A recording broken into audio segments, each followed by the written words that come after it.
সুপ্রিয় দর্শক, যারা দেশে আছেন এবং যারা দেশের বাইরে বসে আমাদের অনুষ্ঠান দেখছেন, সবাইকে অনেক অনেক শুভেচ্ছা এবং ভালোবাসা জানিয়ে শুরু করছি এটিএন বাংলায় প্রভাতী আয়োজন গল্প গানের আমন্ত্রণে। আজকে আমরা আমাদের আয়োজনে পেয়েছি আমাদের অত্যন্ত একজন জনপ্রিয় শিল্পী সাব্বির জামানকে। শিল্পীর কণ্ঠে শুনবো শিল্পীর পছন্দের গান এবং তার সাথে কিছুটা সময় আমরা গল্প করব, আড্ডা দিব। শুভ সকাল। শুভ সকাল আপা। কেমন আছে সাব্বির? আলহামদুলিল্লাহ ভালো, আপনি কেমন আছেন? আমি ভালো আছি এবং আজকের আয়োজনে তোমাকে পেয়ে ভীষণ ভালো লাগছে। Thank you. প্রথমে কোন গান দিয়ে শুরু করব অনুষ্ঠান? আমার আইডল যদি বলি, আমি সবসময় বলি আমার সিঙ্গিং আইডল, আমি একজনকে খুব ফলো করতাম ছোটবেলা থেকে, সেটা হলো কুমার বিশ্বজিৎ। আচ্ছা, আজকে প্রথম গানটা না হয় স্যারের একটা গান দিয়ে শুরু করি। অবশ্যই আমরা বিশ্বদাকে মানে স্মরণ করি, আমরা বিশ্বদার কথা মনে করে আমরা গানটা এক্স্যাক্টলি। ঠিক আছে, পার্থদার সুর আচ্ছা গানটা এবং আশা বহুয়ের লেখা এক পশলার বৃষ্টিতে। আমার মনে হয় এই বর্ষাকালে এই গানটা ভালো যাবে। অবশ্যই শুনি তাহলে প্রথম গানটি। অফ সিজন বলা হয় যাকে, মানে বর্ষাকালটা সাধারণত আমরা অফ সিজনেই থাকি, কাজকর্ম কম থাকে, আমরা এই সময় একটু স্টুডিওর দিকে মনোযোগ দেই। যেহেতু আমি মিউজিক কম্পোজিশনও করি, সো আমি আসলে স্টুডিওতে বেশি মনোযোগী এখন। আর কিছুদিন আগে দেশের বাইরে থেকে ঘুরে আসলাম, বিকজ এই টাইমটা আবার দেশের বাইরে অনেক অনুষ্ঠান হয় সামারে। তো সব মিলিয়ে এখন একটু মানে অফ টাইমই যাচ্ছে আমাদের। তো সবাই আমার মনে হয় আমরা অনেকেই যারা আছি তারা সবাই একটু স্টুডিওমুখী, একটু নিজের গান, মৌলিক গান, একটু কম্পোজিশন নিয়ে ব্যস্ত সবাই। কুমার বিশ্বজিৎ দার কথা তো বললা যে তার গান ভালো লাগে, আর এমন কোন কোন শিল্পী আছে যাদের গান খুব ভালো লাগে তোমার কাছে? আসলে আমরা তো অনেকের গানই আসলে শুনে নিজেদেরকে পরিণত করার চেষ্টা করেছি ছোটবেলা থেকে একদম, এবং তার মধ্যে বিশ্বদার কথা না বললেই না, এন্ড্রোদার কথা না বললেই না, সুবীর দা, সৈয়দ আব্দুল হাদী স্যার, মানে এই ধরনের কিংবদন্তি যেসব শিল্পীরা আছেন, শেখ ইশতিয়াক ভাই, সো এই ধরনের কিংবদন্তি যারা আছেন, সুরে সুরে হাঁটি একা পথ ধরে মেঘের বাড়ি ছুঁয়ে,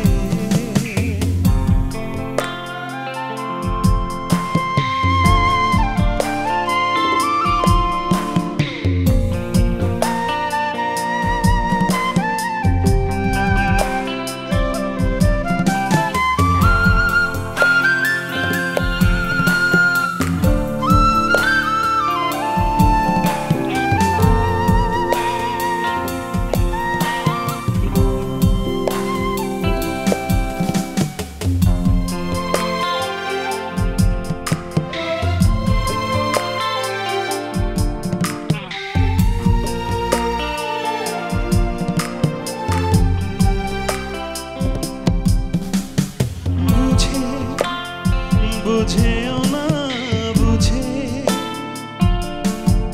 বেদনার দিয়েছ মেঘে, হৃদয় সাদা কাগজ সেই রঙে দিয়ে যাতনা লিখে, দূরে দূরে বহু দূরে মন ভাঙানো সুরে সুরে হাঁটি একা পথ ধরে মেঘের বাড়ি ছুঁয়ে, দূরে দূরে বহু দূরে মন ভাঙানো সুরে সুরে হাঁটি একা পথ ধরে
চমৎকার।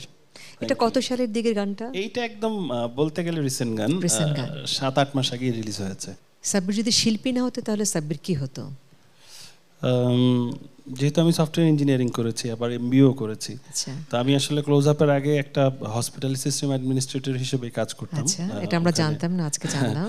আমার ওই সফটওয়্যারটা আমারই বানানো ছিল আসলে, পুরো হসপিটাল ম্যানেজমেন্ট সিস্টেম আমরা 4 বন্ধু মিলে বানিয়েছিলাম। তো সেইখানে তারপর সেখান থেকে তো কম্পিটিশনে আসা, দেন গানের লাইনে প্রবেশ, আর হয়তোবা চাকরি বাকরিতেই থাকতাম, ব্যবসা বাণিজ্য এরকম কিছু করতাম হয়তোবা। পরিবার থেকে উৎসাহ দিয়েছিল কে কে সঙ্গীতের মানে গানের ভুবনে আসার? আসলে আমার পুরো পরিবারটাই মিউজিকের সঙ্গে জড়িত। আমার মা এখনো গান করেন রেডিও টেলিভিশনে। উনি মানে স্পেশাল গ্রেডের আর্টিস্ট, এখনো গান। আমার মামারা সবাই মিউজিশিয়ান, সবাই রেগুলার প্লে করছে। আমার বোনও গান করেন। সো যার কারণে আমার বাসায় ছোটবেলা থেকে আমার নানা মিউজিক ডিরেক্টর ছিলেন, ওনার হাত ধরেই আসলে আমার আশা গোলাম মুর্তজা। তো আমার বাসা ছোটবেলা থেকেই আসলে মিউজিকের একটা পরিবেশ, এবং সেটা এখনো আছে। তো গান যে আমাকে করতে হবে সেটা ছোটবেলা থেকেই আমার জানা হয়ে গেছে। আচ্ছা, তো এই যে তোমার যে 2টো সন্তান রয়েছে তাদের ক্ষেত্রে তোমার কি মতামত থাকবে? আমি তো ওদেরকে পুরো স্বাধীনতা দিয়ে রেখেছি, ওদের যদি ইচ্ছা হয় ওরা গাইবে, শেখার অপশন তো ওপেন। আর কখনো তো কাউকে আসলে জোর করে কিছু করানো যায় না যদি নিজের থেকে ইচ্ছা না হয়, বাট তারপরেও ন্যূনতম শিক্ষার যতটুকু দরকার ততটুকু আমি অবশ্যই দিয়ে দেবো। তারপরে গান, এবার আমরা কোন গানটা শুনবো? এবার আমাদের সবার প্রিয় এন্ড্রোদার একটা বিখ্যাত গান গাইছি, জীবনের গল্প আছে বাকি। বাহ, শুনি তাহলে গানটা।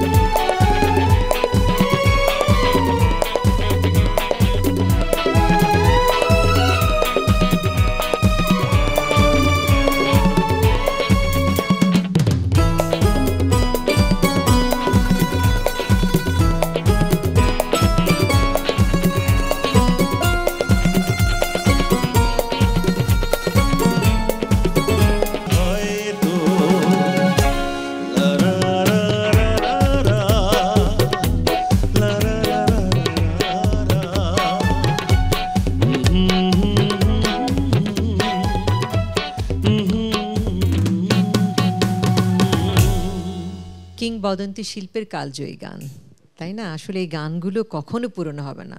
আমরা এই প্রজন্ম, পরের প্রজন্ম, তার পরের প্রজন্ম, মানে তোমাদের নাতিপুতিদের কণ্ঠ কিন্তু গানগুলো একদমই নতুন রয়ে যাবে। এবং গানগুলা এই যে এখনো গাচ্ছি মনে হচ্ছে এখনকারই গান, তাই না? মানে এই হলো গানগুলো আসলে জাদু। একদম মানে কথা, সুর, কম্পোজিশন সব মিলিয়ে গানগুলো একেবারে মডার্ন মনে হয়। একদম, যার কারণে এইসব গানগুলো দেখবেন যুগের পর যুগ টিকে যাচ্ছে। একদম।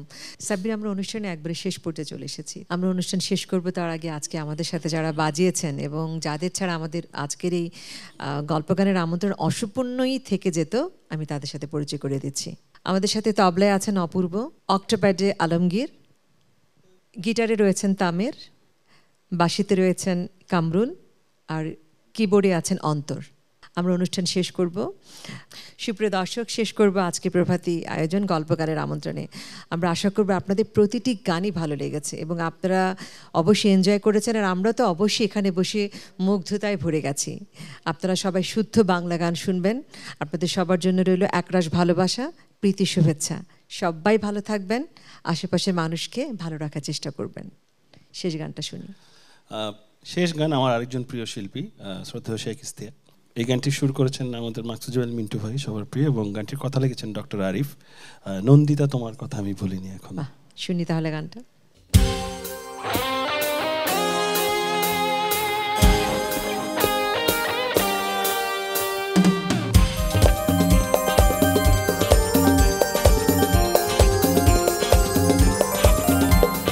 নন্দিতা তোমার কথা আমি ভুলিনি এখনো, আমার কথা কি তোমার মনে পড়ে কখনো? নন্দিতা তোমার কথা আমি ভুলিনি এখনো, আমার কথা কি তোমার মনে পড়ে কখনো? নন্দিতা তোমার কথা আমি ভুলিনি এখনো।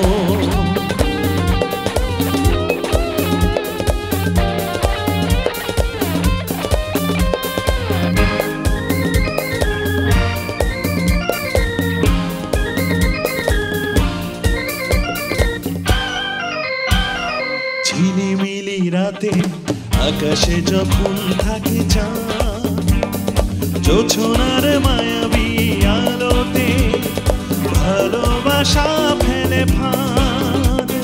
ঝিলিমিলি রাতে আকাশে যখন থাকে চাঁদ, জোছনার মায়াবী আলোতে ভালোবাসা ফেলে ফাঁদ।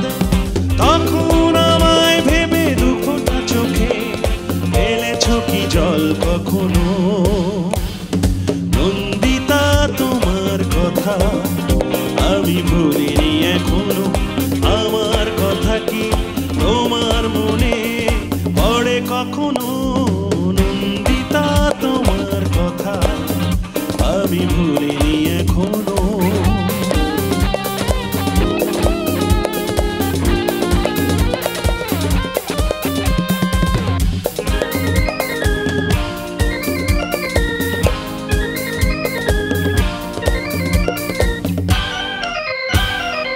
একদিন তুমি আমি ছিলাম কাছাকাছি, এখনো দূরেও হলে আমি শুধু তোমারই আছি।